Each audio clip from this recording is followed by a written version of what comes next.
दोस्तों स्वागत है आपका एक और धमाकेदार वीडियो में जहां आज हम बात करने वाले हैं आईपीएल 2026 के सबसे थ्रिलिंग और हाई स्कोरिंग मुकाबले की। हां दोस्तों, मैच 6 जिसने सबके होश उड़ा दिए और क्रिकेट फैंस को एक ऐसी रात दी जिसे भुलाना नामुमकिन होगा, जब आमने सामने थे एसआरएच और केकेआर इस हाई वोल्टेज क्लैश में।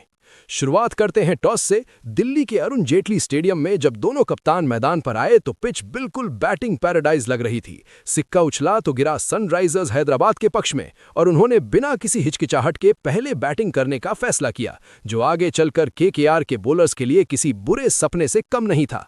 पिछले कुछ मैचेस की तरह इस बार भी ट्रेविस हेड और अभिषेक शर्मा की ओपनिंग जोड़ी ने मैदान पर आते ही पहली ही गेंद से तबाही मचानी शुरू कर दी और पावर प्ले का इस कदर फायदा उठाया कि केकेआर के पेसर और स्पिनर चारों खाने चित नजर आए। सिर्फ 20 गेंदों में इन दोनों ने टीम का 50 रन का आंकड़ा पार करवा दिया था और स्टैंड्स में बैठे दर्शक हर बॉल पर शोर मचा रहे थे, क्योंकि ट्रेविस हेड अपने उसी अलग और आक्रामक रूप में थे जिसके लिए वो जाने जाते हैं। वहीं अभिषेक शर्मा उनका बखूबी साथ निभा रहे थे और बाउंड्रीज निकाल रहे थे। हेड ने आगे बढ़कर केकेआर के एक्सपीरियंस्ड बॉलर्स को निशाना बनाया और सिर्फ 40 गेंदों में 76 रन्स की एक आतिशी पारी खेली, जिसमें 6 बेहतरीन चौके और 6 लंबे छक्के शामिल थे। वहीं अभिषेक ने भी अग्रेसिव इंटेंट दिखाते हुए 16 गेंदों में 32 रन्स जड़ दिए। केकेआर के कप्तान अजिंक्य रहाणे बार बार अपने बॉलर्स को चेंज कर रहे थे, फील्ड प्लेसमेंट्स बदल रहे थे, पर सुनील नारायण और वरुण चक्रवर्ती जैसे विकेट टेकिंग ऑप्शंस बिल्कुल बेबस नजर आ रहे थे। लेकिन केकेआर वालों को क्या पता था कि असली तूफान तो अभी आना बाकी था। जैसे ही ये दोनों सेट ओपनर्स आउट हुए, मैदान पर एंट्री होती है मिडिल ऑर्डर के बॉस हाइंड्रिक क्लासन की। और भाइयों, इस बंदे ने पिच पर आते ही जो धागा खोला है वो आईपीएल के इतिहास के पन्नों में सुनहरे अक्षरों में दर्ज हो गया है। क्लासन ने अपना वक्त बिल्कुल बर्बाद नहीं किया और आते ही केकेआर के हर एक बॉलर को मैदान के हर कोने में धोना शुरू किया, चाहे वो फास्ट बॉलर हो या स्पिनर, सबकी बराबर पिटाई हुई और सिर्फ 37 गेंदों में उन्होंने अपना शतक पूरा कर लिया, जो इस लीग के इतिहास का तीसरा सबसे तेज शतक बन गया। क्लासन की इस रूप को देखकर एसआरएच का पूरा डगआउट और वहां बैठे लाखों फैंस खुशी से झूम उठे। उन्होंने अपनी इनिंग्स में 39 गेंदों में नाबाद 105 रन्स ठोके, जिसमें 7 चौके और 9 गगनचुंबी छक्के शामिल थे। बॉल स्टेडियम की छत पर जा रही थीं, जिसके चलते एसआरएच ने अपने 20 ओवर्स में 278 रन्स का एक विशाल पहाड़ जैसा और लगभग नामुमकिन टोटल खड़ा कर दिया, सिर्फ 3 विकेट के नुकसान पर। केकेआर के बॉलर्स की हालत पिच पर इतनी बुरी थी कि वैभव अरोरा और सुनील नारायण ने भले ही विकेट्स निकाले, पर उन्होंने रन्स भी पानी की तरह लुटाए। अब दूसरी इनिंग्स में बारी थी केकेआर की, जिन्हें 279 रन्स के नामुमकिन से लगने वाले टारगेट को चेस करना था।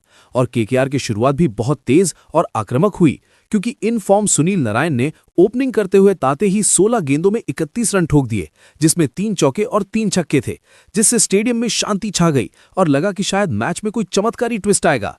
पर एसआरएच के कैप्टन पैट कमिंस की स्ट्रैटेजी ऑन पॉइंट थी और जैसे ही उन्होंने जयदेव उनादकड़ को अटैक पर लाया, मैच का रुख पलट गया।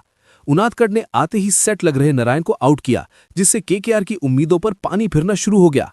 उसके तुरंत बाद उनादकड़ ने केकेआर के कप्तान अजिंक्य रहाणे को भी 15 रन्स पर चलता किया और वहीं से केकेआर की मजबूत लगने वाली बैटिंग लाइनअप ताश के पत्तों की तरह पूरी तरह बिखरने लगी। डीकॉक बहुत स्ट्रगल करते हुए सिर्फ 9 रन बना पाए। पर दोस्तों, मैच का सबसे बड़ा टर्निंग पॉइंट तब आया जब 8वें ओवर में एसआरएच के हर्ष दुबे ने आकर लगातार 2 गेंदों पर रिंकू सिंह और डेंजर मैन एंड्रे रसेल को आउट करके मैच एक तरफा कर दिया। रसेल तो अपना खाता भी नहीं खोल पाए और एलबीडब्ल्यू आउट होकर वापस पवेलियन लौट गए, जिसके बाद केकेआर का स्कोर 70 रन्स पर 5 विकेट हो गया था और सभी को साफ हो गया था कि अब केकेआर ये मैच जीत नहीं सकती। हालांकि मैच आखिर तक चला, क्योंकि मनीष पांडे और हर्षित राणा ने आखिरी ओवर्स में अपनी तरफ से पूरी कोशिश की और एक 50 रन से ज्यादा की फाइटिंग पार्टनरशिप बनाई, जहां मनीष पांडे ने 23 गेंदों में 37 और हर्षित ने 21 गेंदों में 34 रन बनाए। पर यह बाउंड्रीज और कोशिश सिर्फ हार का बड़ा अंतर कम करने के लिए ही काफी थी। एसआरएच की बॉलिंग यूनिट इतनी टाइट थी कि उन्होंने केकेआर को कोई मौका नहीं दिया। ईशान मलिंगा, हर्ष दुबे और जयदेव उनादकड़ ने आग उगलती हुई बॉलिंग की और तीनों ने मैच में 3-3 विकेट्स अपने नाम करके केकेआर की बैटिंग की कमर तोड़ दी। आखिर में केकेआर की पूरी टीम दबाव के चलते 18.4 ओवर्स में सिर्फ 168 रन्स पर ऑल आउट हो गई और इस तरह एसआरएच ने ये आईपीएल 2026 का मैच 6 पूरी तरह से डोमिनेट करते हुए एक तरफा अंदाज में 110 रन्स के बड़े मार्जिन से जीत लिया। और इस ऑलराउंड परफॉर्मेंस ने बाकी सभी फ्रेंचाइजी टीम्स को एक बड़ी वार्निंग दे दी है कि इस साल एसआरएच को हल्के में लेना उनकी सबसे बड़ी भूल होगी। तो दोस्तों ये था इस रोमांचक और हाई स्कोरिंग मैच 6 का पूरा बॉल बाय बॉल और इनिंग बाय इनिंग लेखा जोखा। अगर आपको हाइंड्रिक क्लासन की वो धमाकेदार सेंचुरी और एसआरएच की ये मास्टर क्लास जीत पसंद आई हो तो इस वीडियो को एक लाइक जरूर करें और नीचे कमेंट्स में मुझे बताएं कि आपके हिसाब से इस मैच में आज का मैन ऑफ द मैच किस प्लेयर को मिलना चाहिए था। क्या वो हेड थे, क्लासन थे या कोई बॉलर? साथ ही चैनल को सब्सक्राइब करना बिल्कुल ना भूलें और बेल आइकन दबा लें, क्योंकि क्रिकेट की ऐसी ही हर बड़ी अपडेट, डीप एनालिसिस और मजेदार हाइलाइट्स आपको सबसे पहले यहीं पर मिलती रहेगी। मिलते हैं अगली वीडियो में, तब तक के लिए टेक केयर और बाय बाय। जय हिंद।